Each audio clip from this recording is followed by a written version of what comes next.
हरजिस TV देख रहे सारे दर्शकों का मैं विशानी भारद्वाज ते मेरे साथी हरविंदर जी तुहाडा सारिਆਂ ਦਾ प्रोग्राम विचार चर्चा दे विच निੱਘਾ स्वागत करते हैं। ਅੱਜ ਆਪਾਂ ਗੱਲਬਾਤ ਕਰਾਂਗੇ ਬੇਰੁਜ਼ਗਾਰੀ ਨੂੰ ਲੈ ਕੇ। ਬੇਰੁਜ਼ਗਾਰੀ ਦਾ ਜਿਹੜੀ ਵੱਧਦੀ ਹੋਈ ਸਮੱਸਿਆ ਆ ਬੇਰੁਜ਼ਗਾਰੀ ਦੀ, ਉਸ ਦੇ ਉੱਤੇ ਕਿੱਦਾਂ ਆਪਾਂ ਨੱਥ ਪਾ ਸਕਦੇ ਹਾਂ ਜਾਂ ਕੀ ਵਜ੍ਹਾ ਆ ਬੇਰੁਜ਼ਗਾਰੀ ਦੀਆਂ, ਉਹਦੇ ਬਾਰੇ ਆਪਾਂ ਹਰਵਿੰਦਰ ਜੀ ਦੇ ਨਾਲ ਗੱਲਬਾਤ ਕਰਾਂਗੇ। ਹਰਵਿੰਦਰ ਜੀ ਬਹੁਤ-ਬਹੁਤ ਸਵਾਗਤ ਹੈ ਤੁਹਾਡਾ। ਧੰਨਵਾਦ। ਹਰਵਿੰਦਰ ਜੀ ਅੱਜ ਆਪਾਂ ਗੱਲਬਾਤ ਕਰਨੀ ਆ ਬੇਰੁਜ਼ਗਾਰੀ ਦੇ ਮੁੱਦੇ ਦੇ ਉੱਤੇ। ਜਿਹੜੀ ਬੇਰੁਜ਼ਗਾਰੀ ਆ ਯੂਥ ਦੇ ਵਿੱਚ ਬਹੁਤ ਜ਼ਿਆਦਾ ਵੱਧਦੀ ਪਈ ਆ। ਹੁੰਦਾ ਕੀ ਆ ਕਿ ਪਹਿਲੇ ਜਿਹੜੀਆਂ ਸੀਟਾਂ ਆ ਬੁੱਕ ਹੁੰਦੀਆਂ ਆ, ਫਿਰ ਜਿਹੜੇ ਬੇਰੁਜ਼ਗਾਰ ਬੱਚੇ ਜਿਹੜੇ ਡਿਗਰੀਆਂ ਕਰਕੇ ਬੱਚੇ ਬਾਹਰ ਨਿਕਲਦੇ ਉਹਨਾਂ ਨੂੰ ਬੇਰੁਜ਼ਗਾਰੀ ਦਾ ਸਾਹਮਣਾ ਕਰਨਾ ਪੈਂਦਾ। ਇਹਦੇ ਬਾਰੇ ਕੀ ਸੋਚਦੇ ਹੋ ਤੁਸੀਂ? ਵਿਸ਼ਾਲੀ ਜੀ ਬਹੁਤ ਵਧੀਆ ਸਬਜੈਕਟ ਹੈਗਾ ਔਰ ਇਹ ਇੱਕ ਮੁੱਦਾ ਵੀ ਜਿਹੜਾ ਹੈਗਾ ਉਹ ਬੇਰੁਜ਼ਗਾਰੀ ਦਾ ਜਿਹੜਾ ਹੈਗਾ ਉਹ ਪੰਜਾਬ ਦੇ ਵਿੱਚ ਹੈਗਾ। ਜੇ ਆਪਾਂ ਪੰਜਾਬ ਦੇ ਵਿੱਚ ਬੇਰੁਜ਼ਗਾਰੀ ਦੀ ਗੱਲ ਕਰੀਏ, ਦੂਜੇ ਪ੍ਰਾਂਤਾਂ ਦੀਆਂ ਜਿਹੜੀਆਂ ਰੇਸ਼ੋ ਨਿਕਲਦੀ ਹੈ, ਜਾਂ ਆਪਾਂ ਪੰਜਾਬ ਦੀ ਗੱਲ ਕਰੀਏ ਤਾਂ 8.6 ਜਿਹੜੀ ਆ ਉਹ ਬੇਰੁਜ਼ਗਾਰੀ ਦੀ ਦਰ ਆਉਂਦੀ ਹੈਗੀ ਆ। ਲੇਕਿਨ ਬਹੁਤ ਘੱਟ ਜਿਹੜਾ ਰੇਟ ਆ ਰਿਹਾ ਹੈਗਾ ਬਾਕੀ ਸਟੇਟਾਂ ਦੇ ਕੰਪੈਰੀਟਿਵਲੀ, ਕਿ ਬਾਕੀ ਸਟੇਟਾਂ ਦੇ ਵਿੱਚ ਕਈਆਂ ਵਿੱਚ ਤਾਂ ਰੇਟ 25-30% ਤੱਕ ਵੀ ਜਾਂਦਾ ਹੈਗਾ। ਬੇਰੁਜ਼ਗਾਰੀ ਮੇਰੀ ਇਹ ਸਮਝ ਹੈਗੀ ਹੈ ਕਿ ਬੇਰੁਜ਼ਗਾਰੀ ਇੰਨੀ ਜ਼ਿਆਦਾ ਨਹੀਂ ਹੈਗੀ ਜਿੰਨਾ ਜ਼ਿਆਦਾ ਉਹਦਾ ਰੌਲਾ ਪਾਇਆ ਜਾਂਦਾ ਹੈਗਾ। ਸਾਡੇ ਕੋਲ ਕੰਮ ਕਰਨ ਦੀਆਂ ਬਹੁਤ ਸਾਰੀਆਂ ਆਪਸ਼ਨਾਂ ਨੇ ਜੀ। ਅਸੀਂ ਆਪਣਾ ਬਿਜ਼ਨਸ ਖੋਲ੍ਹ ਸਕਦੇ ਹਾਂ, ਕੋਈ ਵੀ ਛੋਟਾ ਮੋਟਾ ਕਾਰੋਬਾਰ ਜਿਹੜਾ ਹੈਗਾ ਉਹ ਆਪਾਂ ਕਰ ਸਕਦੇ ਹੈਗੇ ਹਾਂ। ਉਸ ਤੋਂ ਬਾਅਦ ਪ੍ਰਾਈਵੇਟ ਸੈਕਟਰ ਦੇ ਵਿੱਚ ਵੀ ਜੌਬਸ ਜਿਹੜੀਆਂ ਨੇ ਕਾਫੀ ਅਵੇਲੇਬਲ ਹੁੰਦੀਆਂ ਨੇ।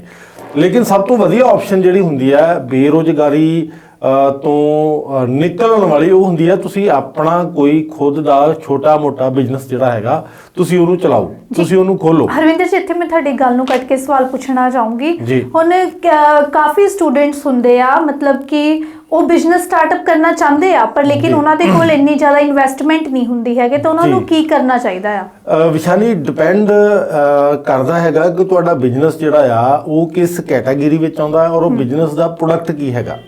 ਮਾਰਕੀਟ ਦੇ ਵਿੱਚ ਇਦਾਂ ਦੀਆਂ ਬਹੁਤ ਸਾਰੀਆਂ ਆਪਸ਼ਨਸ ਹੈਗੀਆਂ ਨੇ ਜਿੱਥੇ ਤੁਸੀਂ ਬਹੁਤ ਲੋਐਸਟ ਇਨਵੈਸਟਮੈਂਟ ਦੇ ਉੱਤੇ ਕੋਈ ਬਿਜ਼ਨਸ ਜਿਹੜਾ ਹੈਗਾ ਉਹ ਸਟਾਰਟ ਕਰ ਸਕਦੇ ਆ। ਠੀਕ ਹੈ, ਕੁਝ ਕੰਪਨੀਆਂ ਵੱਲੋਂ ਤੁਹਾਨੂੰ ਡਾਇਰੈਕਟ ਸੈਲਿੰਗ ਦੀ ਆਪਸ਼ਨ ਵੀ ਦਿੱਤੀ ਜਾਂਦੀ ਹੈ। ਤੁਸੀਂ ਡਾਇਰੈਕਟ ਸੈਲਿੰਗ ਦੇ ਵਿੱਚ ਆਪਣਾ ਬਿਜ਼ਨਸ ਜਾਂ ਆਪਣਾ ਕਰੀਅਰ ਸੈੱਟ ਕਰ ਸਕਦੇ ਹੈਗੇ। ਇੱਕ ਬਹੁਤ ਵਧੀਆ ਆਪਸ਼ਨ ਹੈਗੀ ਆ ਉਸ ਚੀਜ਼ ਨੂੰ ਲੈ ਕੇ। ਉਸ ਤੋਂ ਬਾਅਦ ਵਿੱਚ ਕੋਈ ਤੁਹਾਡੇ ਕੋਲ ਸਕਿੱਲ, ਕਿਸੇ ਵੀ ਤਰ੍ਹਾਂ ਦਾ ਤੁਹਾਡੇ ਕੋਲ ਸਕਿੱਲ ਹੈਗਾ, ਤੁਸੀਂ ਉਹਦੇ ਹਿਸਾਬ ਦੇ ਨਾਲ ਆਪਣਾ ਬਿਜ਼ਨਸ ਜਿਹੜਾ ਹੈਗਾ ਸਟਾਰਟ ਕਰ ਸਕਦੇ ਹੋ। ਜਿਵੇਂ ਸਵੀਗੀ ਔਰ ਜੋਮੈਟੋ ਦੇ ਵਿੱਚ ਜੇ ਤੁਹਾਨੂੰ ਥੋੜ੍ਹਾ ਜਿਹਾ ਵੀ ਕੁਕਿੰਗ ਦਾ ਸ਼ੌਂਕ ਹੈਗਾ ਤੇ ਤੁਸੀਂ ਉਹਦੇ ਵਿੱਚ ਕਲਾਊਡ ਕਿਚਨ ਜਿਹੜਾ ਹੈਗਾ ਉਹ ਸੈਟਅਪ ਕਰ ਸਕਦੇ ਹੋ। ਕੋਈ ਜ਼ਿਆਦਾ ਇਨਵੈਸਟਮੈਂਟ ਨਹੀਂ ਹੁੰਦੀ ਉਹਦੇ ਵਾਸਤੇ, ਇਨੀਸ਼ੀਅਲੀ ਸਟੇਜ 'ਤੇ ਤਾਂ ਨਹੀਂ ਹੈਗੀ।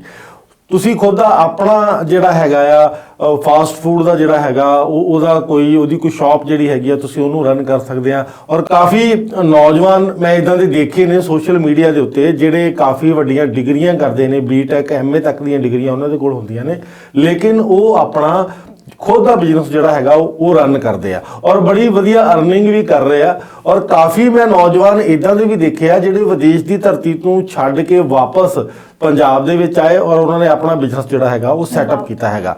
ਤੁਹਾਡੀ ਗੱਲ ਬਿਲਕੁਲ ਠੀਕ ਹੈਗੀ ਹੈ ਕਿ ਬਿਜ਼ਨਸ ਨੂੰ ਸੈਟਅਪ ਕਰਨ ਵਾਸਤੇ ਸਮ ਟਾਈਮ ਸਾਨੂੰ ਅਮਾਊਂਟ ਦੀ ਲੋੜ ਜ਼ਰੂਰ ਪੈਂਦੀ ਹੈ। ਮੇਰਾ ਇਹ ਮੰਨਣਾ ਹੈਗਾ ਕਿ ਕਿਸੇ ਵੀ ਬਿਜ਼ਨਸ ਨੂੰ ਚਲਾਉਣ ਲਈ ਸਾਨੂੰ 3 ਚੀਜ਼ਾਂ ਦੀ ਬਹੁਤ ਜ਼ਿਆਦਾ ਲੋੜ ਪੈਂਦੀ ਹੈ। ਇੱਕ ਟਾਈਮ ਸਾਨੂੰ ਚਾਹੀਦਾ, ਇੱਕ ਸਾਡੇ ਕੋਲ ਦਿਮਾਗ ਹੋਣਾ ਚਾਹੀਦਾ ਔਰ ਇੱਕ ਪੈਸਾ ਹੋਣਾ ਚਾਹੀਦਾ। ਕਈ ਵਾਰੀ ਸਾਡੇ ਕੋਲ ਪੈਸਾ ਤੇ ਹੁੰਦਾ ਲੇਕਿਨ ਦਿਮਾਗ ਤੇ ਸਮੇਂ ਦੀ ਘਾਟ ਹੁੰਦੀ ਹੈ, ਅਸੀਂ ਕੰਮ ਨਹੀਂ ਕਰ ਪਾਉਂਦੇ। ਲੇਕਿਨ ਜੇ ਤੁਸੀਂ ਦਿਮਾਗ ਨੂੰ ਔਰ ਸਮੇਂ ਨੂੰ ਸਹੀ ਤਰੀਕੇ ਨਾਲ ਵਰਤੋ ਤੇ ਤੁਸੀਂ ਵਿਦਆਊਟ ਮਨੀ ਜਾਂ ਬਹੁਤ ਘੱਟ ਪੈਸੇ ਨਾਲ ਵੀ ਜਿਹੜਾ ਹੈਗਾ ਉਹ ਆਪਣਾ ਬਿਜ਼ਨਸ ਜਿਹੜਾ ਹੈਗਾ ਉਹ ਸਟਾਰਟ ਕਰ ਸਕਦੇ ਆ। ਔਰ ਇਸ ਤਰ੍ਹਾਂ ਦੀਆਂ ਮਾਰਕੀਟ 'ਚ ਬਹੁਤ ਸਾਰੀਆਂ ਆਪਸ਼ਨਾਂ ਹੈਗੀਆਂ ਔਰ ਇਹ ਆਪਸ਼ਨਾਂ ਸਾਨੂੰ ਖੁਦ ਫਾਈਂਡ ਆਊਟ ਕਰਨੀਆਂ ਪੈਣਗੀਆਂ। ਕਿਸੇ ਵੀ ਬਿਜ਼ਨਸ ਨੂੰ ਕਰਨ ਤੋਂ ਪਹਿਲਾਂ ਬਿਜ਼ਨਸ ਦੀ ਜਿਹੜੀ ਆ ਉਹ ਸਟੱਡੀ, ਉਹਦੀ ਸਮਝ, ਉਹਦੀ ਨੌਲੇਜ, ਉਹਦਾ ਪ੍ਰੋਡਕਟ ਕੀ ਹੈਗਾ, ਕਿਵੇਂ ਕਰਨਾ, ਉਹ ਤੁਸੀਂ ਜਿਹੜਾ ਹੈਗਾ ਉਹਨੂੰ ਸਟਾਰਟ ਕਰ ਸਕਦੇ ਹੈਗੇ ਆ। ਬਿਜ਼ਨਸ ਦੇ ਵਿੱਚ ਜੇ ਮੈਂ ਲੋਐਸਟ ਇਨਵੈਸਟਮੈਂਟ ਦੀ ਗੱਲ ਕਰਾਂ ਤੇ ਬਹੁਤ ਸਾਰੇ ਈ-ਕਮਰਸ ਪਲੇਟਫਾਰਮ ਚੱਲਦੇ ਆ ਜਿਨ੍ਹਾਂ ਦੇ ਵਿੱਚ ਤੁਸੀਂ ਆਪਣਾ ਇੱਕ ਮਰਚੈਂਟ ਅਕਾਊਂਟ ਬਣਾ ਕੇ ਆਪਣੇ ਪ੍ਰੋਡਕਟ ਜਿਹੜੇ ਹੈਗੇ ਆ ਉਹ ਸੈੱਲ ਕਰ ਸਕਦੇ ਆ ਤੇ ਉਹ ਇੱਕ ਤੁਹਾਡੇ ਕੋਲ ਬਹੁਤ ਵਧੀਆ ਆਪਸ਼ਨ ਹੈਗੀ ਆ। GST ਨੂੰ ਲੈ ਕੇ ਵੀ ਕੋਈ ਸੁਵਿਧਾ ਸੈਂਟਰ ਵਰਗੀਆਂ ਸਕੀਮਾਂ ਚੱਲਦੀਆਂ ਨੇ, ਉਹ ਤੁਸੀਂ ਕਰ ਸਕਦੇ ਹੋ। ਇੱਦਾਂ ਦੇ ਛੋਟੇ ਛੋਟੇ ਕੁਝ ਲੀਗਲ ਬਿਜ਼ਨਸ ਹੈਗੇ ਨੇ ਜਿਨ੍ਹਾਂ ਨੂੰ ਤੁਸੀਂ ਸੈਟਅਪ ਕਰ ਸਕਦੇ ਹੋ। ਹਰਵਿੰਦਰ ਜੀ, ਆਪਾਂ ਜੇ ਗੱਲਬਾਤ ਕਰੀਏ ਐਜੂਕੇਸ਼ਨ ਦੀ, ਕਿਤੇ ਨਾ ਕਿਤੇ ਮੈਨੂੰ ਇਦਾਂ ਲੱਗਦਾ ਆ ਕਿ ਜਿਹੜੀ ਸਾਡੀ ਪੜ੍ਹਾਈ ਲਿਖਾਈ ਆ ਨਾ, ਉਹ ਵੀ ਸਾਡੀ ਬਿਜ਼ਨਸ ਲਾਈਫ ਦੇ ਉੱਤੇ ਜਾਂ ਫਿਰ ਜਦੋਂ ਆਪਾਂ ਜੌਬ ਕਰਦੇ ਉਸ ਲਾਈਫ ਦੇ ਉੱਤੇ ਇਫੈਕਟ ਕਰਦੀ ਆ। ਕਈ ਵਾਰੀ ਆਪਾਂ ਪੜ੍ਹਾਈ ਹੋਰ ਕਰ ਲੈਂਦੇ ਆ ਤੇ ਸਾਡਾ ਉਹ 'ਚ ਦਿਲ ਨਹੀਂ ਲੱਗਦਾ, ਕੰਮ ਹੋਰ ਕਰਨਾ ਚਾਹੁੰਦੇ ਆ। ਕਈ ਵਾਰੀ ਆਪਾਂ ਜਿਹੜੀ ਪੜ੍ਹਾਈ ਕੀਤੀ ਹੁੰਦੀ ਆ ਉਹਦੀਆਂ ਓਪਰਚੁਨਿਟੀਜ਼ ਨਹੀਂ ਹੁੰਦੀਆਂ ਮਾਰਕੀਟ ਦੇ ਵਿੱਚ, ਜਾਂ ਫਿਰ ਜਿੱਦਾਂ ਕਹ ਲਓ ਸਰਕਾਰੀ ਨੌਕਰੀਆਂ ਚਾਹੀਦੀਆਂ ਹੁੰਦੀਆਂ ਆ ਸਟੂਡੈਂਟਸ ਨੂੰ, ਤਾਂ ਉਸ ਚੀਜ਼ ਦੀ ਅਵੇਲੇਬਿਲਿਟੀ ਉਸ ਟਾਈਮ ਦੇ ਉੱਤੇ ਹੁੰਦੀ ਨਹੀਂ ਆ। ਬਟ ਲੇਕਿਨ ਜਿਹੜੇ ਸਟੂਡੈਂਟਸ ਆ ਬਾਰ-ਬਾਰ ਉਸੇ ਪੜ੍ਹਾਈ ਦੇ ਉੱਤੇ ਮੱਥਾ ਮਾਰਦੇ ਰਹਿੰਦੇ। ਇਹਦੇ ਬਾਰੇ ਕੀ ਕਹਿਣਾ ਚਾਹੋਗੇ ਤੁਸੀਂ? ਵਿਸ਼ਾਨੀ ਜੀ, ਬਹੁਤ ਵਧੀਆ ਤੁਸੀਂ ਸਵਾਲ ਕੀਤਾ ਹੈਗਾ ਕਿ ਸਾਨੂੰ ਕੰਮ ਦੇ ਨਾਲ ਜੁੜੀ ਹੋਈ ਹੀ ਪੜ੍ਹਾਈ ਕਰਨੀ ਚਾਹੀਦੀ ਹੈ ਹਮੇਸ਼ਾ। ਕਈ ਵਾਰੀ ਅਸੀਂ 10ਵੀਂ ਤੋਂ ਬਾਅਦ ਵਿੱਚ ਐਵੇਂ ਯਾਰਾਂ ਦੋਸਤਾਂ ਦੇ ਵਿੱਚ ਤੁਰੇ ਫਿਰਦੇ, ਚਲੋ ਜੀ ਕਮਰਸ ਰੱਖ ਲਓ, ਚਲੋ ਜੀ BA ਆਪਣਾ ਆਰਟਸ ਰੱਖ ਲਓ, ਚਲੋ ਜੀ ਮੈਡੀਕਲ ਰੱਖ ਲਓ। ਠੀਕ ਹੈ, ਸਾਨੂੰ ਇੱਕ ਤਜਰਬੇਕਾਰ ਬੰਦੇ ਦੇ ਨਾਲ ਜਾਂ ਜਿਹੜਾ ਸਾਨੂੰ ਪੜ੍ਹਾ ਰਿਹਾ ਹੁੰਦਾ, ਜਿਹੜਾ ਟੀਚਰ ਹੈਗਾ, ਉਹਦੇ ਨਾਲ ਸਲਾਹ ਮਸ਼ਵਰਾ ਕਰਕੇ ਸਾਨੂੰ 11ਵੀਂ ਤੋਂ ਉਹੀ ਸਟਰੀਮ ਜਿਹੜਾ ਹੈਗਾ ਉਹ ਚੂਜ਼ ਕਰਨਾ ਚਾਹੀਦਾ ਜਿਹਦੇ ਵਿੱਚ ਅਸੀਂ ਬੈਸਟ ਹੋਈਏ। ਜੇ ਆਪਾਂ ਆਰਟਸ ਦੀ ਵੀ ਗੱਲ ਕਰਦੇ ਹਾਂ ਤੇ ਆਰਟਸ ਦੇ ਵਿੱਚ ਵੀ ਕਾਫੀ ਇਹੋ ਜਿਹੇ ਸਬਜੈਕਟ ਹੈਗੇ ਨੇ ਜਿਨ੍ਹਾਂ ਦੇ ਵਿੱਚ ਤੁਸੀਂ ਉਹਨਾਂ ਨੂੰ ਪੂਰਾ ਅੱਗੇ ਕੰਪਲੀਟ ਕਰਕੇ, ਜਿਵੇਂ ਮੈਂ ਫਿਜ਼ੀਕਲ ਐਜੂਕੇਸ਼ਨ ਦੀ ਹੀ ਗੱਲ ਕਰ ਲੈਣਾ ਕਿ ਫਿਜ਼ੀਕਲ ਐਜੂਕੇਸ਼ਨ ਜੇ ਤੁਸੀਂ ਆਰਟਸ ਦੇ ਵਿੱਚ ਰੱਖਦੇ ਹੋ ਤੇ ਉਸ ਤੋਂ ਬਾਅਦ ਵਿੱਚ ਅੱਗੇ ਇੱਕ BPEd ਦਾ ਕੋਰਸ ਹੁੰਦਾ ਜਿਹੜਾ ਗ੍ਰੈਜੂਏਸ਼ਨ ਲੈਵਲ ਦਾ ਹੁੰਦਾ। ਤੁਸੀਂ BPEd ਕਰਕੇ ਕਿਸੇ ਵੀ ਪ੍ਰਾਈਵੇਟ ਸਕੂਲ ਦੇ ਵਿੱਚ ਪ੍ਰਾਈਵੇਟ ਜੌਬ ਵੀ ਕਰ ਸਕਦੇ ਹੋ, ਜਾਂ ਆਪਣੇ ਪਿੰਡ ਦੇ ਵਿੱਚ ਜਿਹੜਾ ਹੈਗਾ ਉੱਥੇ ਕੋਈ ਸਪੋਰਟਸ ਕਲੱਬ ਹੈਗਾ, ਤੁਸੀਂ ਉਹਦੇ ਵਿੱਚ as a coach, as a trainer ਜਿਹੜਾ ਹੈਗਾ ਤੁਸੀਂ ਉਹ ਕੰਮ ਆਪਣਾ ਕਰੀਅਰ ਸੈੱਟ ਕਰ ਸਕਦੇ ਹੋ। ਕਿਸੇ ਜਿਮ ਦੇ ਵਿੱਚ ਐਜ਼ ਏ ਕੋਚ ਜਾਂ ਟ੍ਰੇਨਰ ਤੁਸੀਂ ਜਿਹੜਾ ਹੈਗਾ ਉਹ ਆਪਣੀ ਇਨਕਮ ਜਿਹੜੀ ਉੱਥੇ ਜੋੜ ਸਕਦੇ ਹੋ। ਉਹਦੇ ਵਿੱਚ ਵੀ ਕਾਫੀ ਆਪਸ਼ਨਾਂ ਹੁੰਦੀਆਂ ਹੈਗੀਆਂ। ਤੇ ਜੇ ਤੁਸੀਂ ਕਮਰਸ ਦੇ ਵਿੱਚ ਜਾਂਦੇ ਹੋ ਤੇ ਕਮਰਸ ਦਾ ਮਤਲਬ ਇਹ ਨਹੀਂ ਹੈ ਕਿ ਤੁਸੀਂ ਜ਼ਰੂਰੀ ਹੈ ਕਿ ਤੁਸੀਂ ਬੈਂਕਿੰਗ ਲਾਈਨ ਦੇ ਵਿੱਚ ਹੀ ਜਾਣਾ ਆ। ਕਮਰਸ ਦੇ ਵਿੱਚ ਅੱਗੇ ਅਕਾਊਂਟੈਂਟਸ ਹੁੰਦੇ ਨੇ, ਉਸ ਤੋਂ ਬਾਅਦ CA ਦੇ ਅੱਗੇ ਕੋਰਸਸ ਆ ਜਾਂਦੇ ਨੇ ਤੇ ਕਿਸੇ ਇੰਡਸਟਰੀ ਦੇ ਵਿੱਚ ਵੀ ਉਹਨਾਂ ਨੂੰ ਅਕਾਊਂਟੈਂਟਸ ਦੀ ਲੋੜ ਹੁੰਦੀ ਹੈਗੀ ਆ, ਔਰ ਉੱਥੇ ਤੁਸੀਂ ਉਹਨੂੰ ਵਧੀਆ ਤਰੀਕੇ ਨਾਲ ਚੂਜ਼ ਕਰ ਸਕਦੇ ਹੋ। ਔਰ ਕਮਰਸ ਵਾਲੇ ਜਿਹੜੇ ਵਿਦਿਆਰਥੀ ਹੁੰਦੇ ਨੇ ਜਿਨ੍ਹਾਂ ਨੇ BCom ਕੀਤੀ ਹੁੰਦੀ ਹੈ, MCom ਕੀਤੀ ਹੁੰਦੀ ਹੈ, MCom ਵਾਲੇ ਬੱਚਿਆਂ ਦੇ ਕੋਲ ਪ੍ਰਾਈਵੇਟ ਕਾਲਜਸ ਦੇ ਵਿੱਚ, ਸਕੂਲਸ ਦੇ ਵਿੱਚ, ਈਵਨ ਕਿ ਆਪਣੇ ਖੁਦ ਦੇ ਜਿਹੜੇ ਕੋਚਿੰਗ ਸੈਂਟਰ ਜਿਹੜੇ ਹੈਗੇ ਆ ਉਹਨਾਂ ਨੂੰ ਰਨ ਕਰਨ ਵਾਸਤੇ ਕਾਫੀ ਵਧੀਆ ਆਪਸ਼ਨਸ ਹੁੰਦੀਆਂ ਹੈਗੀਆਂ। ਆਪਾਂ ਉੱਥੇ ਕਰੀਅਰ ਚੂਜ਼ ਕਰ ਸਕਦੇ ਹਾਂ। ਉਸ ਤੋਂ ਬਾਅਦ ਵਿੱਚ ਜੇ ਆਪਾਂ ਮੈਡੀਕਲ ਜਿਹਨੇ ਰੱਖਿਆ ਹੁੰਦਾ +1 ਤੋਂ ਅੱਗੇ +2 ਮੈਡੀਕਲ ਕਰਦਾ ਹੈ, ਉਸ ਤੋਂ ਬਾਅਦ ਗ੍ਰੈਜੂਏਸ਼ਨ ਵੀ ਉਹ BSc ਦੇ ਵਿੱਚ ਜਾਂ ਮੈਡੀਕਲ ਦੇ ਵਿੱਚ ਜਾਂ ਨੀਟ ਕਲੀਅਰ ਕਰਨ ਤੋਂ ਬਾਅਦ ਵਿੱਚ MBBS ਦੀ ਸਟੱਡੀ ਹੈ। ਲੇਕਿਨ ਉੱਥੋਂ ਤੱਕ ਕਈ ਵਾਰੀ ਫੈਮਿਲੀ ਸਾਨੂੰ ਫਾਈਨੈਂਸ਼ੀਅਲ ਸਪੋਰਟ ਨਹੀਂ ਕਰ ਪਾਉਂਦੀ ਤੇ ਅਸੀਂ ਉੱਥੇ ਨਹੀਂ ਜਾ ਪਾਉਂਦੇ। ਲੇਕਿਨ ਸਿੰਪਲ BSc ਕਰਕੇ ਜਾਂ BSc ਨਰਸਿੰਗ ਦੇ ਵਿੱਚ ਤੁਸੀਂ ਆਪਣਾ ਕਰੀਅਰ ਵਧੀਆ ਬਣਾ ਸਕਦੇ ਹੋ, ਔਰ ਇੱਕ ਬਹੁਤ ਵਧੀਆ ਹਾਈ ਕੁਆਲਿਟੀ ਦੀ ਸਟੱਡੀ ਹੈਗੀ ਹੈ ਤੇ ਉਹਦੇ ਵਿੱਚ ਤੁਸੀਂ ਅੱਗੇ ਜਾ ਸਕਦੇ ਹੋ। ਤੇ ਇਸ ਤਰ੍ਹਾਂ ਤੁਹਾਡੇ ਕੋਲ ਆਪਸ਼ਨਾਂ ਹੁੰਦੀਆਂ ਨੇ, ਔਰ ਤੁਸੀਂ ਆਪਣੇ ਟੀਚਰ ਦੇ ਕੋਲੋਂ, ਸੀਨੀਅਰ ਦੇ ਕੋਲੋਂ ਸਲਾਹ ਮਸ਼ਵਰਾ ਕਰੋ। 10ਵੀਂ ਤੋਂ ਬਾਅਦ ਉਸੇ ਤਰੀਕੇ ਦਾ ਤੁਸੀਂ ਜਿਹੜਾ ਹੈਗਾ ਉਹ ਸਟਰੀਮ ਜਿਹੜਾ ਹੈਗਾ ਉਹਨੂੰ ਸਟਰੀਮ ਨੂੰ ਜਿਹੜਾ ਹੈਗਾ ਉਹਨੂੰ ਸਿਲੈਕਟ ਕਰੋ। ਕਈ ਵਾਰੀ ਅਸੀਂ ਕੀ ਕਰਦੇ ਹਾਂ ਕਿ ਮੈਂ ਬਹੁਤ ਸਾਰੇ ਬੱਚੇ ਇਦਾਂ ਦੇ ਦੇਖੇ ਨੇ ਜਿਹੜੇ IT ਲੈਵਲ ਦੀ ਸਟੱਡੀ ਜਿਹੜੀ ਆ ਉਹ ਪੰਜਾਬ ਦੇ ਵਿੱਚ ਕਰਦੇ ਆ। IT ਦੀ ਸਟੱਡੀ ਬਹੁਤ ਵਧੀਆ ਹੈਗੀ ਆ, ਲੇਕਿਨ ਜੇ ਆਪਾਂ ਪੰਜਾਬ ਦਾ ਏਰੀਆ ਜਾਂ ਇਹਦੀ ਆਪਾਂ ਇੱਥੋਂ ਦੀ ਸਥਿਤੀ ਦੇਖੀਏ, ਪੰਜਾਬ ਦੀ ਸਟੇਟਸ ਦੇਖੀਏ, ਤਾਂ ਇਹ ਸਾਡੀ IT ਹੱਬ ਇੱਥੇ ਨਹੀਂ ਹੈਗੀ। ਸਾਨੂੰ IT ਹੱਬ ਜਾਂ ਤਾਂ ਚੰਡੀਗੜ੍ਹ ਮਿਲ ਸਕਦੀ ਹੈ, ਜਾਂ ਫਿਰ ਸਾਨੂੰ ਦਿੱਲੀ, ਗੁੜਗਾਉਂ ਜਾਣਾ ਪਏਗਾ, ਜਾਂ ਨੋਇਡਾ ਜਾਣਾ ਪਏਗਾ, ਜਾਂ ਬੰਗਲੌਰ ਹੈਗਾ। ਜੇ ਤੁਸੀਂ ਇਹਨਾਂ 3-4 ਥਾਵਾਂ ਦੇ ਉੱਤੇ ਜਾਣ ਵਾਸਤੇ ਮੈਂਟਲੀ ਔਰ ਫੈਮਿਲੀ ਵੱਲੋਂ ਪ੍ਰਿਪੇਅਰ ਹੈਗੇ ਆ, ਫਿਰ ਹੀ ਤੁਹਾਨੂੰ IT ਵਾਲੇ ਸੈਕਟਰ ਦੇ ਵਿੱਚ ਵੜਨਾ ਚਾਹੀਦਾ ਹੈਗਾ। ਲੇਕਿਨ ਤੁਸੀਂ IT ਕਰ ਲੈਂਦੇ ਹੋ ਜਾਂ ਤੁਸੀਂ BTech ਕਰ ਲੈਂਦੇ ਹੋ, BTech ਦੇ ਵਿੱਚ ਵੀ ਮਕੈਨੀਕਲਸ ਦੇ ਕੋਰਸ ਹੁੰਦੇ ਆ ਕਾਫੀ, ਔਰ ਮਕੈਨੀਕਲਸ ਸਾਡੇ ਪੰਜਾਬ ਦੇ ਵਿੱਚ ਚੱਲਦੇ ਰਹਿੰਦੇ ਨੇ ਕਾਫੀ ਜ਼ਿਆਦਾ, ਹੈ ਨਾ। ਇਲੈਕਟ੍ਰੀਕਲ ਮਕੈਨੀਕਲ ਵੀ ਹੈਗਾ ਵਾ, ਉਸ ਤੋਂ ਬਾਅਦ ਮਸ਼ੀਨਸ ਦੀਆਂ ਮਕੈਨੀਕਲਸ ਹੈਗੀਆਂ ਨੇ, ਉੱਥੇ ਤੁਸੀਂ ਆਪਣਾ ਕਰੀਅਰ ਸੈੱਟ ਕਰ ਸਕਦੇ ਹੋ। ਲੇਕਿਨ ਸਭ ਤੋਂ ਵੱਡੀ ਸਾਡੇ ਵਿੱਚ ਪ੍ਰੋਬਲਮ ਇਹ ਹੈਗੀ ਆ ਕਿ ਜਦੋਂ ਅਸੀਂ ਗ੍ਰੈਜੂਏਟ ਪਾਸ ਆਊਟ ਹੁੰਦੇ ਆ ਤਾਂ ਸਾਡਾ ਸਭ ਤੋਂ ਪਹਿਲਾ ਨਿਸ਼ਾਨਾ ਜਿਹੜਾ ਹੁੰਦਾ ਆ ਉਹ ਹੁੰਦੀ ਆ ਗੌਰਮੈਂਟ ਜੌਬ। ਅਸੀਂ ਪਹਿਲਾਂ ਉੱਧਰ ਲੱਭਣ ਦੀ ਕੋਸ਼ਿਸ਼ ਕਰਦੇ ਹਾਂ। ਬੜੀ ਇੱਕ ਮਾਈਂਡ ਦੇ ਵਿੱਚ ਇੱਕ ਉਹ ਸੈਟਅਪ ਬਣਿਆ ਹੋਇਆ ਕਿ ਜਿੰਨੀ ਦੇਰ ਤੱਕ ਅਸੀਂ ਗੌਰਮੈਂਟ ਜੌਬ ਨੂੰ ਲੈਂਦੇ ਨਹੀਂ ਆ, ਉਨੀ ਦੇਰ ਤੱਕ ਅਸੀਂ ਆਪਣੇ ਆਪ ਨੂੰ ਬੇਰੁਜ਼ਗਾਰ ਹੀ ਕਹੀ ਜਾਣਾ। ਠੀਕ ਹੈ, ਗੌਰਮੈਂਟ ਦੇ ਕੋਲ ਪੋਸੀਬਿਲਿਟੀਜ਼ ਨਹੀਂ ਹੈਗੀਆਂ। ਹਾਂ, ਅਸੀਂ ਇਸ ਗੱਲ ਨੂੰ ਮੰਨਦੇ ਆ ਕਿ ਸਾਡੇ ਸਿਸਟਮ ਨੂੰ, ਸਾਡੇ ਪ੍ਰਸ਼ਾਸਨ ਨੂੰ ਸਾਡੀ ਸਪੋਰਟ ਕਰਨੀ ਚਾਹੀਦੀ ਹੈ। ਜੇ ਉਹਨਾਂ ਦੇ ਕੋਲ ਗੌਰਮੈਂਟ ਜੌਬਸ ਦੀ ਅਵੇਲੇਬਿਲਿਟੀ ਬਹੁਤ ਘੱਟ ਹੈ ਤੇ ਸਾਨੂੰ ਹੋਰ ਕੰਮ ਜਿਹੜੇ ਹੈਗੇ ਆ, ਛੋਟੇ-ਮੋਟੇ ਉਦਯੋਗ ਕਰਨ ਵਾਸਤੇ ਜਾਂ ਕੰਮ ਕਰਨ ਵਾਸਤੇ ਸਾਨੂੰ ਸਪੋਰਟ ਕਰਨੀ ਚਾਹੀਦੀ ਆ। ਇੱਥੋਂ ਤੱਕ ਮੈਂ ਲੱਗਦਾ ਹੈ ਕਿ ਪ੍ਰਸ਼ਾਸਨ ਜਾਂ ਸਰਕਾਰਾਂ ਦੋਸ਼ੀ ਹੋ ਸਕਦੀਆਂ ਨੇ, ਲੇਕਿਨ ਅਸੀਂ ਖੁਦ ਵੀ ਜ਼ਿਆਦਾ ਦੋਸ਼ੀ ਹਾਂ ਕਿ ਅਸੀਂ ਗਵਰਨਮੈਂਟ ਜੌਬ ਦੇ ਉੱਤੇ ਹੀ ਉਹਦਾ ਹੀ ਸਾਰੀ ਜ਼ਿੰਦਗੀ ਪੱਲਾ ਫੜ ਕੇ ਬੈਠੇ ਰਹਿੰਦੇ ਆ। ਨਵੀਆਂ ਸਰਕਾਰਾਂ ਤੁਹਾਨੂੰ ਬੇਰੁਜ਼ਗਾਰੀ ਜਿਹੜੀ ਹੈਗੀ ਆ, ਨੌਕਰੀਆਂ ਦਾ ਝਾਂਸਾ ਦੇ ਕੇ ਕੋਈ ਵੀ ਸਰਕਾਰ ਆਉਂਦੀ ਹੈ ਤੇ ਤੁਹਾਡੇ ਕੋਲੋਂ ਵੋਟਾਂ ਲੈ ਜਾਂਦੀ ਆ, ਨੌਕਰੀਆਂ ਸਾਨੂੰ ਫਿਰ ਨਹੀਂ ਮਿਲਦੀਆਂ। ਉਹਦੇ ਲਈ ਸਭ ਤੋਂ ਬੈਸਟ ਵੇ ਜਿਹੜਾ ਇਹੀ ਹੈਗਾ ਹੈ ਕਿ ਤੁਸੀਂ ਗਵਰਨਮੈਂਟ ਜੌਬਸ ਜਦੋਂ ਵੀ ਕਿਤੇ ਨਿਕਲਦੀ ਹੈ ਆਪਣੀ ਕੁਆਲੀਫਿਕੇਸ਼ਨ ਦੇ ਹਿਸਾਬ ਦੇ ਨਾਲ ਅਪਲਾਈ ਜ਼ਰੂਰ ਕਰੋ। ਮਾੜੀ ਗੱਲ ਨਹੀਂ ਹੈ, ਅਪਲਾਈ ਕਰਨਾ ਚਾਹੀਦਾ। ਠੀਕ ਹੈ, ਤੁਹਾਡੇ ਵਿੱਚ ਸਕਿੱਲ ਹੋਇਆ ਜਾਂ ਤੁਹਾਡਾ ਕੋਈ ਉੱਥੇ ਨੰਬਰ ਆ ਗਿਆ ਜਾਂ ਤੁਹਾਡਾ ਕੋਈ ਰੈਂਕ ਆ ਗਿਆ ਤੇ ਤੁਸੀਂ ਉਹਨੂੰ ਲੈ ਲਓਗੇ ਤੇ ਕੋਈ ਮਾੜੀ ਗੱਲ ਨਹੀਂ ਹੈਗੀ, ਤੁਸੀਂ ਕਰ ਸਕਦੇ ਹੋ ਉਹ ਚੀਜ਼। ਜੀ ਹਰਵਿੰਦਰ ਜੀ, ਚਲੋ ਇਹ ਵੀ ਗੱਲ ਸਹੀ ਆ ਤੁਹਾਡੀ ਕਿ ਕਿਤੇ ਨਾ ਕਿਤੇ ਸਰਕਾਰ ਦੋਸ਼ੀ ਆ, ਬਟ ਲੇਕਿਨ ਬਹੁਤੇ ਤਾਂ ਆਪਾਂ ਆਪ ਆਪਣੇ ਦੋਸ਼ੀ ਆ ਨਾ। ਪਰ ਲੇਕਿਨ ਸਰਕਾਰ ਵੀ ਕੀ ਕਰੇ, ਕਿਉਂਕਿ ਜਿਹੜੇ ਸੈਕਟਰਸ ਦੇ ਵਿੱਚ ਗਵਰਨਮੈਂਟ ਜੌਬ ਅਪਲਾਈ ਕਰਨੀ ਹੁੰਦੀ ਉੱਥੇ ਪਹਿਲਾਂ ਹੀ ਜਿਹੜੇ ਸਟੂਡੈਂਟਸ ਆ ਬੈਠੇ ਹੋਏ ਆ, ਜੇ ਆਪਾਂ ਨਵਿਆਂ ਨੂੰ ਭਰਤੀ ਕਰਦੇ ਆ ਤਾਂ ਕਿਤੇ ਨਾ ਕਿਤੇ ਉਹਨਾਂ ਦੀ ਬੇਰੁਜ਼ਗਾਰੀ ਸਾਹਮਣੇ ਆ ਜਾਣੀ ਆ। ਤਾਂ ਸਟੂਡੈਂਟਸ ਨੂੰ ਸਰਕਾਰ ਦੇ ਉੱਤੇ ਨਿਰਭਰ ਨਾ ਹੋ ਕੇ ਹੋਰ ਕਿਹੜੀ ਆਪਸ਼ਨਸ ਚੂਜ਼ ਕਰਨੇ ਚਾਹੀਦੇ, ਇਹਦੇ ਬਾਰੇ ਕੀ ਕਹਿਣਾ ਚਾਹੁੰਦੇ ਹੋ ਤੁਸੀਂ? ਵਿਸ਼ਾਲੀ ਜੀ, ਇੱਕ ਚੀਜ਼ ਮੈਂ ਤੁਹਾਨੂੰ ਦੱਸਣਾ ਹੈਗਾ ਕਿ ਜਦੋਂ ਕੋਈ ਵੀ ਨਵਾਂ ਰਿੰਗਰੂਟ ਜਾਂ ਕੋਈ ਨਵੀਂ ਭਰਤੀ ਹੁੰਦੀ ਹੈ ਕਿਸੇ ਵੀ ਡਿਪਾਰਟਮੈਂਟ ਦੇ ਵਿੱਚ, ਪੰਜਾਬ ਦਾ ਚਾਹੇ ਉਹ ਸਿਵਲ ਡਿਪਾਰਟਮੈਂਟ ਹੈ, ਚਾਹੇ ਉਹ ਡਿਫੈਂਸ ਦਾ ਡਿਪਾਰਟਮੈਂਟ ਹੈ, ਪੰਜਾਬ ਦਾ ਪੁਲਿਸ ਵਾਲਾ ਹੋ ਗਿਆ, ਠੀਕ ਹੈ, ਜਾਂ ਐਡਮਿਨਿਸਟ੍ਰੇਸ਼ਨ ਦਾ ਡਿਪਾਰਟਮੈਂਟ ਜਿਹੜਾ ਹੈਗਾ, ਕੋਈ ਵੀ ਪੰਜਾਬ ਗਵਰਨਮੈਂਟ ਦਾ ਡਿਪਾਰਟਮੈਂਟ, ਮੈਂ ਸੈਂਟਰ ਗਵਰਨਮੈਂਟ ਦੀ ਗੱਲ ਨਹੀਂ ਕਰ ਰਿਹਾ, ਮੈਂ ਪੰਜਾਬ ਦੀ ਸਿਰਫ ਗੱਲ ਕਰ ਰਿਹਾ। ਉੱਥੇ ਜਦੋਂ ਵੀ ਕੋਈ ਬੰਦਾ 24-25 ਸਾਲ ਦਾ ਜਦੋਂ ਉਸ ਜੌਬ ਨੂੰ ਅਪਲਾਈ ਕਰਦਾ ਹੈ, ਠੀਕ ਹੈ, ਤੇ ਉਸ ਤੋਂ ਬਾਅਦ ਵਿੱਚ ਉਹਦੀ ਰਿਟਾਇਰਮੈਂਟ ਦੀ ਉਮਰ ਜਿਹੜੀ ਹੈ ਉਹ 58 ਇਅਰਸ ਤੋਂ ਲੈ ਕੇ 60 ਸਾਲ ਤੱਕ ਜਾਂਦੀ ਹੈ। ਤੁਸੀਂ ਲਾ ਲਓ ਕਿ ਇੱਕ 25 ਸਾਲ ਦੇ ਬੰਦੇ ਨੂੰ ਰਿਟਾਇਰ ਹੋਣ ਵਾਸਤੇ ਘੱਟੋ ਘੱਟ ਜਿਹੜੇ ਹੈਗੇ ਆ 35 ਸਾਲ ਹੋਰ ਲੱਗਦੇ ਆ। 35 ਸਾਲ ਉਹ ਜੌਬ, ਉਹ ਪੋਸਟ ਜਿਹੜੀ ਹੈ ਉਹਦੀ ਸਾਨੂੰ ਵੇਟਿੰਗ ਚੱਲਦੀ ਹੈ। ਠੀਕ ਹੈ, ਲੇਕਿਨ 35 ਸਾਲਾਂ ਦੇ ਵਿੱਚ ਨਵੇਂ ਬੱਚੇ ਜਿਹੜੇ ਆ ਉਹ ਪੜ੍ਹ ਕੇ ਸਟੱਡੀ ਕਰਕੇ ਬਾਹਰ ਆ ਚੁੱਕੇ ਹੁੰਦੇ ਆ ਔਰ ਉਹ ਗ੍ਰੈਜੂਏਟ ਵੀ ਹੋ ਚੁੱਕੇ ਹੁੰਦੇ ਆ ਔਰ ਉਹ ਸਕਿਲਡ ਵੀ ਹੋ ਚੁੱਕੇ ਹੁੰਦੇ, ਉਹਨਾਂ ਨੇ ਪ੍ਰੋਫੈਸ਼ਨਲ ਸਟੱਡੀਜ਼ ਵੀ ਕੀਤੀਆਂ ਹੁੰਦੀਆਂ ਨੇ ਔਰ ਕਾਫੀ ਕੋਰਸ ਕੀਤੇ ਹੁੰਦੇ ਆ। ਇਸ ਕਰਕੇ ਗਵਰਨਮੈਂਟ ਵਾਸਤੇ ਪੋਸੀਬਿਲਿਟੀਜ਼ ਨਹੀਂ ਹੁੰਦੀਆਂ ਕਿ ਉਹ ਹਰੇਕ ਸੈਕਟਰ ਦੇ ਵਿੱਚ ਮੈਕਸਿਮਮ ਜਿਹੜੀ ਆ ਉਹ ਭਰਤੀ ਕਰ ਸਕੇ, ਮੈਕਸਿਮਮ ਲੋਕਾਂ ਨੂੰ ਰੋਜ਼ਗਾਰ ਦੇ ਸਕੇ।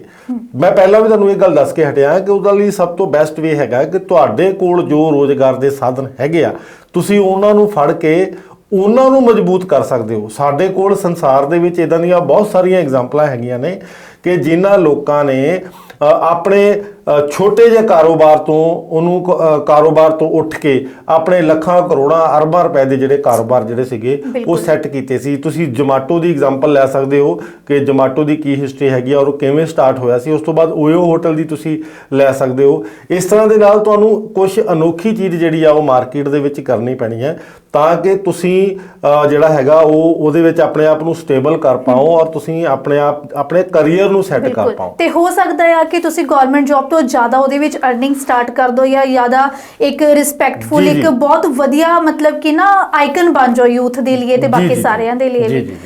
ਹਰਵਿੰਦਰ ਜੀ, ਇੱਕ ਸਵਾਲ ਤੁਹਾਨੂੰ ਹੋਰ ਪੁੱਛਣਾ ਚਾਹੁੰਦੀ ਆ। ਕਈ ਵਾਰੀ ਕੀ ਹੁੰਦਾ ਹੈ ਆਪਾਂ ਸਟੱਡੀ ਕੋਈ ਹੋਰ ਕਰ ਲੈਂਦੇ ਆ ਪਰ ਲੇਕਿਨ ਸਾਨੂੰ ਬਾਅਦ ਵਿੱਚੋਂ ਪਤਾ ਲੱਗਦਾ ਕਿ ਸਾਡਾ ਤਾਂ ਇਸ ਫੀਲਡ ਦੇ ਵਿੱਚ ਇੰਟਰਸਟ ਨਹੀਂ ਹੈਗਾ ਤੇ ਉਸ ਤੋਂ ਬਾਅਦ ਵਿੱਚੋਂ ਜਿਹੜੇ ਸਟੂਡੈਂਟਸ ਆ, ਬੱਚੇ ਆ, ਉਹ ਆਪਣੇ ਇੰਟਰਸਟ ਦੇ ਲੈਵਲ ਦੀ ਜਿਹੜੀ ਜੌਬ ਆ ਜਾਂ ਫਿਰ ਬਿਜ਼ਨਸ ਸਟਾਰਟ ਕਰਨਾ ਚਾਹੁੰਦੇ ਆ। ਕਿਤੇ ਨਾ ਕਿਤੇ ਜੇ ਸਾਡਾ ਮਾਈਂਡ ਬਾਅਦ ਵਿੱਚੋਂ ਡਾਇਵਰਟ ਹੋ ਜਾਂਦਾ ਆ, ਠੀਕ ਹੈ, ਤੁਸੀਂ ਕਿਸੇ ਹੋਰ ਲਾਈਨ ਵੱਲ ਬਹੁਤ ਵਧੀਆ ਆਪਣੀ ਐਕਟੀਵਿਟੀਜ਼ ਸ਼ੋ ਕਰਦੇ ਪਏ ਤਾਂ ਕਿਤੇ ਨਾ ਕਿਤੇ ਸਾਨੂੰ ਉਸ ਆਪਣੀ ਸਟੱਡੀ ਦੇ ਨਾਲ ਜਿਹੜੀ ਅਸੀਂ ਗ੍ਰੈਜੂਏਸ਼ਨ ਕੀਤੀ ਹੁੰਦੀ, ਪੋਸਟ ਗ੍ਰੈਜੂਏਟ ਹੁੰਦੇ ਆ, ਜਿਹਦੇ ਵਿੱਚ ਉਹਨੂੰ ਕੱਟ ਆਫ ਕਰ ਦੇਣਾ ਚਾਹੀਦਾ ਜੇ ਅਸੀਂ ਕਿਸੇ ਹੋਰ ਫੀਲਡ ਦੇ ਵਿੱਚ ਬਹੁਤ ਵਧੀਆ ਐਕਟੀਵਿਟੀ ਦਿਖਾ ਰਹੇ ਹਾਂ। ਦੇਖੋ ਵਿਸ਼ਾਨੀ ਜੀ, ਵਿੱਚੇ ਪੜ੍ਹਾਈ ਛੱਡ ਕੇ ਤੁਸੀਂ ਕੋਰਸ ਚੇਂਜ ਕਰੋਗੇ ਤਾਂ ਉਹ ਨਹੀਂ। ਕੋਰਸ ਚੇਂਜ ਕਰਨ ਦੇ ਬਾਰੇ ਮੰਨ ਲਓ ਹੁਣ ਕਿਸੇ ਬੰਦੇ ਨੇ ਕੋਈ ਵੀ ਇੱਕ ਪਾਰਟਿਕੂਲਰ ਸਟੱਡੀ ਕੀਤੀ ਆ, ਠੀਕ ਹੈ, ਉਸ ਤੋਂ ਬਾਅਦ ਉਹ ਉਸ ਫੀਲਡ ਦੇ ਵਿੱਚ ਨਹੀਂ ਰਹਿਣਾ ਚਾਹੁੰਦਾ ਹੈਗਾ, ਉਹਦਾ ਇੰਟਰਸਟ ਕਿਸੇ ਦੂਸਰੀ ਫੀਲਡ 'ਚ ਹੋ ਗਿਆ ਤਾਂ ਜ਼ਰੂਰੀ ਆ ਕਿ ਉਹਦੇ ਵਿੱਚ ਹੀ ਆਪਣਾ ਮਤਲਬ ਮੱਥਾ ਮਾਰੀ ਜਾਵੇ। ਜੇ ਉਹਦਾ ਦੂਸਰੀ ਫੀਲਡ ਦੇ ਵਿੱਚ ਇੰਟਰਸਟ ਹੋ ਗਿਆ, ਮੰਨ ਲਓ ਕਿਸੇ ਉਹ ਫੂਡ ਦਾ ਸਟਾਲ ਹੀ ਖੋਲਣਾ ਚਾਹੁੰਦਾ ਆ, ਠੀਕ ਹੈ, ਹੈਗਾ ਉਹ ਇੰਜੀਨੀਅਰ ਆ ਜਾਂ ਕੋਈ ਵੀ ਉਹਨੇ ਡਿਗਰੀ ਕੀਤੀ ਹੋਈ ਆ, ਮੰਨ ਲਓ ਹੋਟਲ ਮੈਨੇਜਮੈਂਟ ਕੀਤੀ ਆ, ਹੋਟਲ ਮੈਨੇਜਮੈਂਟ ਤਾਂ ਚਲੋ ਉਹਦੇ ਨਾਲ ਹੀ ਰਿਲੇਟ ਹੋ ਗਿਆ, ਮਲਟੀਮੀਡੀਆ ਐਨੀਮੇਸ਼ਨ ਕੀਤੀ ਆ ਜਾਂ ਬੀਟੈਕ ਕੀਤੀ ਆ, ਇਲੈਕਟ੍ਰੀਕਲ ਕੀਤੀ, ਕੋਈ ਵੀ ਕੀਤੀ ਆ ਨਾ, ਸਿਵਲ। ਇਸ ਤੋਂ ਇਲਾਵਾ ਜਾਂ ਫਿਰ ਉਹਨੇ ਕਾਮਰਸ ਦੇ ਵਿੱਚ MBA ਜੋ ਵੀ ਸਟੱਡੀਜ਼ ਹੁੰਦੀਆਂ ਉਹ ਕੀਤੀਆਂ ਪਰ ਲੇਕਿਨ ਉਹਦਾ ਇੰਟਰਸਟ ਕਿਸੇ ਆਰਟਿਸਟ ਲਾਈਨ ਦੇ ਵਿੱਚ ਹੋ ਗਿਆ ਜਾਂ ਕਿਸੇ ਹੋਰ ਵੱਲ ਹੋ ਗਿਆ, ਉਹਦੇ ਵਿੱਚ ਉਹਨੂੰ ਆਪਣੀ ਸਟੱਡੀ ਨੂੰ ਦੇਖਣਾ ਚਾਹੀਦਾ ਜਾਂ ਫਿਰ ਉਹ ਜਿਹੜਾ ਬਿਜ਼ਨਸ ਕਰਨਾ ਚਾਹਦਾ ਉਹਨੂੰ ਉਹਦੇ ਉੱਤੇ ਆਪਣਾ ਸਾਰਾ ਫੋਕਸ ਵਾਪਸ ਲਗਾ ਦੇਣਾ ਦੇਖੋ ਚਾਹੀਦਾ। ਸ਼ਾਨੀ ਜੀ ਤੁਸੀਂ ਇੱਕ ਬਹੁਤ ਵਧੀਆ ਸਵਾਲ ਕੀਤਾ ਔਰ ਇਹ ਸਮੱਸਿਆ ਸਾਡੇ ਨੌਜਵਾਨਾਂ ਦੇ ਵਿੱਚ ਹੈਗੀ ਹੈ। ਦੇਖੋ ਸਮਾਂ ਤੁਹਾਨੂੰ ਕਿੱਧਰ ਲੈ ਕੇ ਜਾ ਰਿਹਾ, ਓਪਰਚੁਨਿਟੀਜ਼ ਤੁਹਾਨੂੰ ਹਮੇਸ਼ਾ ਮਿਲਦੀਆਂ ਰਹਿਣਗੀਆਂ। ਬਿਲਕੁਲ ਤੁਸੀਂ ਬਹੁਤ ਸਾਰੇ ਫਿਲਮ ਐਕਟਰਸ ਇਦਾਂ ਦੇ ਦੇਖੇ ਹੋਣਗੇ, ਬੜੇ ਗੀਤਕਾਰ ਵੀ ਇਦਾਂ ਦੇ ਹੋਣਗੇ ਜਿਨ੍ਹਾਂ ਨੇ ਉੱਚ ਕੋਟੀ ਦੀ ਸਟੱਡੀ ਕੀਤੀ ਹੋਈ ਹੈ। ਤੁਸੀਂ ਦੀਪਿਕਾ ਪਾਦੂਕੋਣ ਨੂੰ ਲੈ ਸਕਦੇ ਹੋ, ਉਹ ਬੈਡਮਿੰਟਨ ਦੀ ਪਲੇਅਰ ਸੀ, ਠੀਕ ਹੈ, ਲੇਕਿਨ ਉਹ ਫਿਲਮ ਲਾਈਨ ਦੇ ਵਿੱਚ ਆ ਗਈ। ਇਹ ਜ਼ਰੂਰੀ ਨਹੀਂ ਹੁੰਦਾ ਕਿ ਤੁਸੀਂ ਆਪਣੇ ਆਪ ਨੂੰ ਕਿਸੇ ਇੱਕ ਫੀਲਡ ਦੇ ਵਿੱਚ ਬਾਉਂਡ ਕਰਕੇ ਰੱਖੋ ਔਰ ਬਾਕੀ ਚੀਜ਼ਾਂ ਨੂੰ ਤੁਸੀਂ ਬਲੌਕ ਕਰ ਦਿਓ ਜਾਂ ਤੁਸੀਂ ਬਾਕੀ ਆਪਸ਼ਨਸ ਨੂੰ ਜਿਹੜਾ ਹੈਗਾ ਉਹਨੂੰ ਇਗਨੋਰ ਕਰ ਦਿਓ। ਇਹ ਠੀਕ ਨਹੀਂ ਹੁੰਦਾ ਇਹ ਐਟੀਟਿਊਡ। ਤੁਹਾਨੂੰ ਵਧੀਆ ਆਪਸ਼ਨ ਜਿੱਥੇ ਵੀ ਮਿਲਦੀ ਹੈ ਤੁਹਾਨੂੰ ਉੱਥੇ ਜਾਣਾ ਚਾਹੀਦਾ ਹੈ, ਠੀਕ ਹੈ। ਸਾਇੰਟਿਸਟ, ਡਾਕਟਰਸ ਮੈਂ ਦੇਖੇ ਨੇ ਜਿਹੜੇ ਮੀਡੀਆ ਦੇ ਵਿੱਚ ਰਹਿ ਕੇ ਕੰਮ ਕਰਦੇ ਨੇ, ਠੀਕ ਹੈ। ਉਸ ਤੋਂ ਇਲਾਵਾ ਤੁਸੀਂ ਗ੍ਰੈਜੂਏਸ਼ਨ ਵਾਲੇ ਬੰਦੇ ਤੁਸੀਂ ਦੇਖੇ ਨੇ। ਰਜਨੀਕਾਂਤ ਦੀ ਜੇ ਤੁਸੀਂ ਗੱਲ ਕਰਦੇ ਹੋ, ਸਾਊਥ ਦਾ ਐਕਟਰ ਸੀਗਾ, ਉਹ ਬੱਸ ਕੰਡਕਟਰ ਸੀਗਾ ਉਹ, ਠੀਕ ਹੈ, ਲੇਕਿਨ ਉਹਨੇ ਆਪਣਾ ਕਰੀਅਰ ਇੱਕ ਦੇਖ ਲਓ, ਸਾਊਥ ਦੀਆਂ ਫਿਲਮਾਂ ਦਾ ਉਹ ਇਸ ਵੇਲੇ ਸੁਪਰਸਟਾਰ ਹੈ, ਠੀਕ ਹੈ। ਲੇਕਿਨ ਇਹ ਜ਼ਰੂਰੀ ਨਹੀਂ ਹੁੰਦਾ। ਤੁਸੀਂ ਆਪਣੇ ਆਪ ਨੂੰ ਇੱਕ ਮਾਈਂਡ ਬਲੌਕ ਦੇ ਵਿੱਚ ਨਾ ਰੱਖੋ। ਜਦੋਂ ਵੀ ਕਿਤੇ ਤੁਹਾਨੂੰ ਕਰੀਅਰ ਦੇ ਵਿੱਚ, ਲਾਈਫ ਦੇ ਵਿੱਚ ਕੋਈ ਬਹੁਤ ਵਧੀਆ ਅਪਰਚੁਨਿਟੀ ਮਿਲਦੀ ਆ, ਕੋਈ ਬਹੁਤ ਵਧੀਆ ਮੌਕਾ ਮਿਲਦਾ ਕੰਮ ਕਰਨ ਦਾ, ਆਪਣੇ ਕਰੀਅਰ ਨੂੰ ਸੈੱਟ ਕਰਨ ਦਾ, ਤਾਂ ਤੁਸੀਂ ਆਪਣੇ ਕਰੀਅਰ ਨੂੰ ਸੈੱਟ ਜ਼ਰੂਰ ਕਰੋ। ਰੇਲਵੇ ਲਾਈਨ ਪਲੇਟਫਾਰਮ ਤੇ ਆਉਣ ਵਾਸਤੇ ਆਪਣਾ ਮੇਨ ਟਰੈਕ ਚੇਂਜ ਕਰਦੀ ਹੈ ਹਮੇਸ਼ਾ, ਠੀਕ ਹੈ। ਕਦੇ ਵੀ ਇੱਕ ਟਰੈਕ ਦੇ ਉੱਤੇ ਰਹਿ ਕੇ ਤੁਸੀਂ ਮੰਜ਼ਿਲ ਦੇ ਉੱਤੇ ਨਹੀਂ ਪਹੁੰਚ ਸਕਦੇ। ਮੰਜ਼ਿਲ ਤੇ ਪਹੁੰਚਣ ਲਈ ਕਦੀ ਸਾਨੂੰ ਟਰੈਕ ਚੇਂਜ ਕਰਨੇ ਪੈਂਦੇ ਆ, ਸਾਨੂੰ ਰੋਡ ਵੀ ਚੇਂਜ ਕਰਨੇ ਪੈਂਦੇ ਆ, ਤੇ ਉਹ ਸਾਨੂੰ ਉਹ ਕਰਨੇ ਵੀ ਚਾਹੀਦੇ ਨੇ। ਸਾਡਾ ਮੌਲਿਕ ਵੀ ਹੱਕ ਹੈਗਾ ਔਰ ਸਾਡੇ ਲਈ ਜ਼ਰੂਰੀ ਵੀ ਹੈਗਾ ਇਹ। ਲੇਕਿਨ ਜੇ ਤੁਸੀਂ ਆਪਣੇ ਆਪ ਨੂੰ ਸਾਰੀ ਜ਼ਿੰਦਗੀ ਬਲੌਕ ਕਰਕੇ ਇੱਕੋ ਹੀ ਜਗ੍ਹਾ ਰੱਖ ਦਿਓ ਤਾਂ ਫਿਰ ਅਸੀਂ ਨਵੀਆਂ ਚੀਜ਼ਾਂ ਨਹੀਂ ਸਿੱਖ ਪਾਉਂਦੇ। ਨਵੀਆਂ ਚੀਜ਼ਾਂ ਵੀ ਸਿੱਖਣੀਆਂ ਬਹੁਤ ਜ਼ਿਆਦਾ ਜ਼ਰੂਰੀ ਹੈ। ਨਵੇਂ ਥਾਂ ਬਾਰੇ, ਨਵੇਂ ਲੋਕਾਂ ਬਾਰੇ। ਸਭ ਤੋਂ ਵੱਡਾ ਜਿਹੜਾ ਗੁਣ ਜਿਹੜੇ ਬਿਜ਼ਨਸਮੈਨਾਂ ਦੇ ਵਿੱਚ ਹੋਣਾ ਚਾਹੀਦਾ, ਉਹ ਲੋਕਾਂ ਦੇ ਨਾਲ ਜਿਹੜਾ ਇੱਕ ਲੋਕ ਵਿਹਾਰ ਦਾ ਤਰੀਕਾ ਹੈ, ਲੋਕਾਂ ਦੇ ਨਾਲ ਕਿਵੇਂ ਗੱਲਬਾਤ ਕਰਨੀ ਹੈ, ਕਿਵੇਂ ਮਿਲਣਾ, ਉਹ ਬਹੁਤ ਜ਼ਰੂਰੀ ਆਉਣਾ ਚਾਹੀਦਾ ਤੁਹਾਨੂੰ। ਜੇ ਉਹ ਆਏਗਾ ਤੁਹਾਨੂੰ, ਲੋਕ ਵਿਹਾਰ ਦਾ ਤਰੀਕਾ ਤੁਹਾਨੂੰ ਆਉਂਦਾ ਹੈ, ਤੇ ਤਾਂ ਹੀ ਤੁਸੀਂ ਨਵੀਆਂ ਓਪਰਚੁਨਿਟੀਜ਼ ਨੂੰ ਫਾਈਂਡ ਆਊਟ ਕਰ ਸਕਦੇ ਹੋ, ਨਵੇਂ ਰਸਤਿਆਂ ਨੂੰ ਲੱਭ ਸਕਦੇ ਹੋ। ਔਰ ਉਹ ਜ਼ਰੂਰੀ ਵੀ ਹੈਗਾ। ਤੁਸੀਂ KFC ਦੀ ਸਟੋਰੀ ਪੜ੍ਹ ਸਕਦੇ ਹੋ ਕਿ ਕਦੋਂ ਉਹ ਸਟੈਂਡ ਹੋਇਆ ਸੀ ਔਰ ਉਹਨੇ ਕਿਵੇਂ ਆਪਣੇ ਆਪ ਨੂੰ ਐਸਟੈਬਲਿਸ਼ ਕੀਤਾ। ਵਾਲਮਾਰਟ ਦੀ ਤੁਸੀਂ ਸਟੱਡੀ ਕਰ ਸਕਦੇ ਹੋ। ਜ਼ਿਆਦਾ ਨਹੀਂ ਤੇ ਤੁਸੀਂ ਰਿਲਾਇੰਸ, ਧੀਰੂਭਾਈ ਅੰਬਾਨੀ, ਉਹਨਾਂ ਦੇ ਫਾਦਰ ਸਾਹਿਬ ਦੀ ਸਟੱਡੀ ਕਰ ਸਕਦੇ ਹੋ। ਇਸ ਤਰ੍ਹਾਂ ਦੀਆਂ ਬਹੁਤ ਸਾਰੀਆਂ ਉਦਾਹਰਨਾਂ ਤੁਹਾਨੂੰ ਮਿਲ ਜਾਣਗੀਆਂ ਔਰ ਸਾਡੇ ਇੰਡੀਆ ਦੇ ਵਿੱਚ ਵੀ ਮੌਜੂਦ ਨੇ ਔਰ ਪੂਰੇ ਵਰਲਡ ਲੈਵਲ ਦੇ ਵਿੱਚ, ਦੁਨੀਆ ਦੇ ਵਿੱਚ ਤੁਹਾਨੂੰ ਇਦਾਂ ਦੀਆਂ ਛੋਟੀਆਂ ਐਗਜ਼ਾਮਪਲਾਂ ਜ਼ਰੂਰ ਮਿਲਣਗੀਆਂ ਔਰ ਉਹ ਐਗਜ਼ਾਮਪਲਾਂ ਅੱਜ ਵੀ ਹੋ ਰਹੀਆਂ ਨੇ।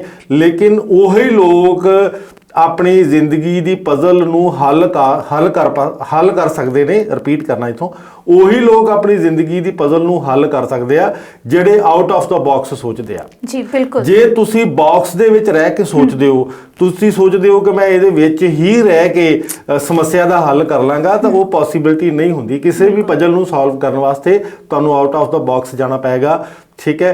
ਤੇ ਫਿਰ ਹੀ ਉਹ ਪਜ਼ਲ ਜਿਹੜੀ ਆ, ਉਸ ਕਰੀਅਰ ਦੀ ਪਜ਼ਲ ਵੀ ਉੱਥੇ ਹੀ ਸੈੱਟ ਹੁੰਦੀ ਆ। ਤੁਸੀਂ ਬਾਉਂਡ ਨਾ ਕਰੋ ਕਦੇ ਵੀ ਆਪਣੇ ਆਪ ਨੂੰ। ਜਿੱਥੇ ਵੀ ਆ, ਮੈਂ ਡਾਕਟਰਸ ਦੇਖੇ ਨੇ, ਤੁਸੀਂ ਵਿਸ਼ਾਨੀ ਜੀ ਹੈਰਾਨ ਹੋਵੋਗੇ ਕਿ ਕਈ ਡਾਕਟਰਸ ਇਦਾਂ ਦੇ ਨੇ, ਉਹਨਾਂ ਨੂੰ ਪੇਂਟਿੰਗ ਦਾ ਬੜਾ ਸ਼ੌਂਕ ਹੁੰਦਾ। ਬਿਲਕੁਲ, ਠੀਕ ਹੈ। ਉਹ ਬੜੀਆਂ ਸੁੰਦਰ ਪੇਂਟਿੰਗ ਕਰਦੇ ਨੇ, ਲੇਕਿਨ ਡਾਕਟਰ ਪ੍ਰੋਫੈਸ਼ਨ ਨਹੀਂ ਛੱਡਦੇ, ਲੇਕਿਨ ਆਪਣੇ ਜਿਹੜਾ ਆਪਣਾ ਸ਼ੌਂਕ ਆ ਉਹਨੂੰ ਵੀ ਆਪਣੇ ਨਾਲ ਰੱਖਦੇ ਆ। ਅਸੀਂ ਵੀ ਤੁਹਾਨੂੰ ਇਹੀ ਕਵਾਂਗੇ ਕਿ ਜਦੋਂ ਤੁਸੀਂ ਕਰੀਅਰ ਦੇ ਵਿੱਚ ਬਿਜ਼ਨਸ ਕਰ ਰਹੇ ਹੋ, ਜੇ ਤੁਹਾਨੂੰ ਕਿਸੇ ਚੀਜ਼ ਦਾ ਸ਼ੌਂਕ ਹੈਗਾ, ਤੁਸੀਂ ਬਿਜ਼ਨਸ ਐਸਟੈਬਲਿਸ਼ ਕਰ ਚੁੱਕੇ ਹੋ, ਲੇਕਿਨ ਤੁਹਾਨੂੰ ਐਕਟਿੰਗ ਦਾ ਸ਼ੌਂਕ ਹੈ, ਤੁਸੀਂ ਐਕਟਿੰਗ ਕਰੋ, ਨੋ ਡਾਊਟ, ਤੁਹਾਨੂੰ ਕੋਈ ਰੋਕ ਨਹੀਂ ਰਿਹਾ। ਔਰ ਆਪਣਾ ਇੱਕ ਵਧੀਆ ਟਾਈਮ ਕੱਢ ਕੇ ਤੁਸੀਂ ਕਰੋ।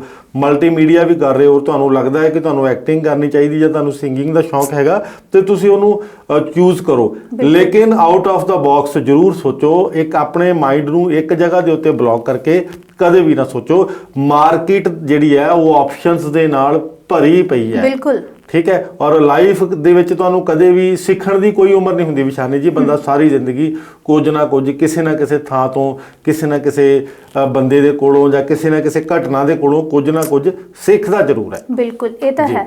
ਆਊਟ ਆਫ ਦੀ ਬਾਕਸ ਜਾ ਕੇ ਸੋਚਣਾ ਬਹੁਤ ਜ਼ਰੂਰੀ ਹੈ ਅੱਜ ਕੱਲ੍ਹ ਦੀ ਲਾਈਫ ਦੇ ਵਿੱਚ। ਤੇ ਮਾਰਕੀਟ ਦੇ ਵਿੱਚ ਸੱਚੀ ਬਹੁਤ ਓਪਰਚੁਨਿਟੀਜ਼ ਆ। ਬਸ ਸਾਨੂੰ ਉਹਨਾਂ ਓਪਰਚੁਨਿਟੀਜ਼ ਨੂੰ ਦੇਖਣ ਦੀ ਲੋੜ ਹੁੰਦੀ ਆ, ਆਪਣਾ ਥੋੜਾ ਜਿਹਾ ਨਜ਼ਰੀਆ ਬਦਲਣ ਦੀ ਲੋੜ ਹੁੰਦੀ ਆ।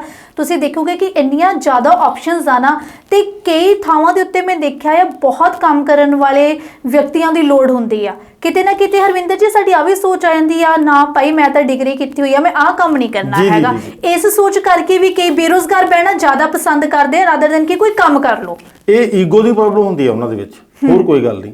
ਉਹ ਆਪਣੇ ਆਪ ਨੂੰ ਇੱਕ ਜਗ੍ਹਾ ਤੇ ਬਲੌਕ ਕਰ ਲੈਂਦੇ ਆ। ਉਹਨਾਂ ਦੇ ਵਿੱਚ ਇੱਕ ਈਗੋ ਦਾ ਲੈਵਲ ਸੈੱਟ ਹੋ ਜਾਂਦਾ ਕਿ ਮੈਂ ਆ ਹਾਇਰ ਸਟੱਡੀ ਕੀਤੀ ਹੋਈ ਹੈ, ਮੈਂ ਆ ਲੋਅਰ ਲੈਵਲ ਦਾ ਕੰਮ ਨਹੀਂ ਕਰ ਸਕਦਾ।